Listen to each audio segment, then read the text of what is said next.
আসসালামু আলাইকুম। আজ বানাবো মজাদার পেঁপের হালুয়া। এই জন্য পেঁপেগুলোকে আমি কিউব করে কেটে নিয়েছি। কিউব করে কেটে পেঁপেগুলোকে আমি সিদ্ধ করে ব্লেন্ডারে ব্লেন্ড করে নিয়েছি।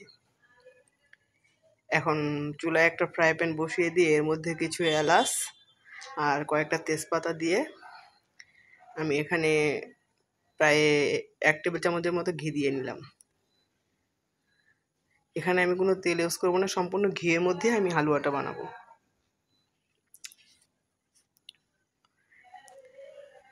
এখন তেলের মধ্যে এই মশলাটা একটু ভেজে নিব।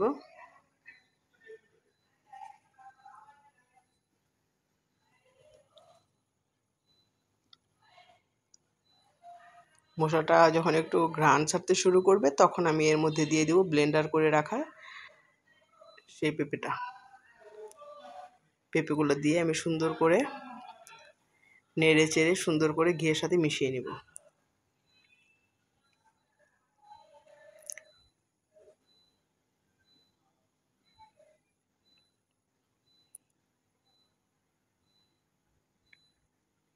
এই পেঁপের হালুয়াটা খেতে খুবই মজা হয়।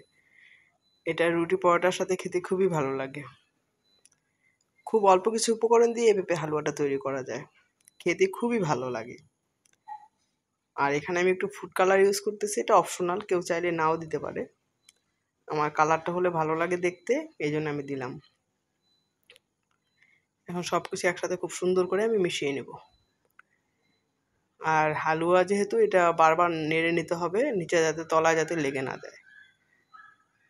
আমি এখানে এখনও চিনি ব্যবহার করিনি, আমি আগে পেঁপের রসটা টানিয়ে নিচ্ছি।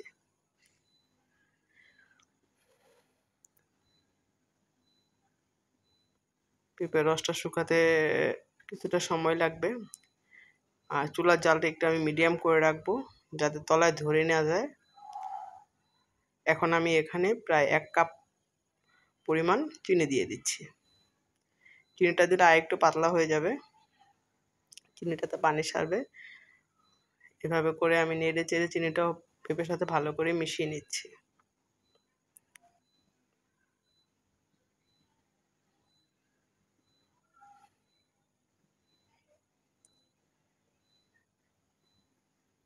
পেঁপের তো অনেক পদ খাওয়া হয়েছে, পেঁপে ভাজি, পেঁপে ভর্তা, পেঁপের রান্না।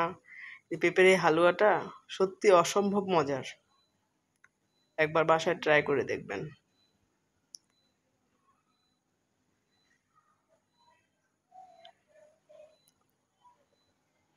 আর যারা আমার চ্যানেলটাকে সাবস্ক্রাইব করেছেন তাদের সকলকে অনেক অনেক ধন্যবাদ।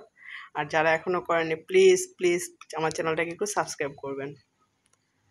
এভাবে পেঁপের রসটা যখন পুরোপুরি শুকিয়ে আসবে, এখন ঘিটা ছাড়তে শুরু করেছে, তার মানে আমার পেঁপের হালুয়াটা তৈরি। আমি এখন এটা একটা পরিবেশন পাত্রে বেড়ে নেব।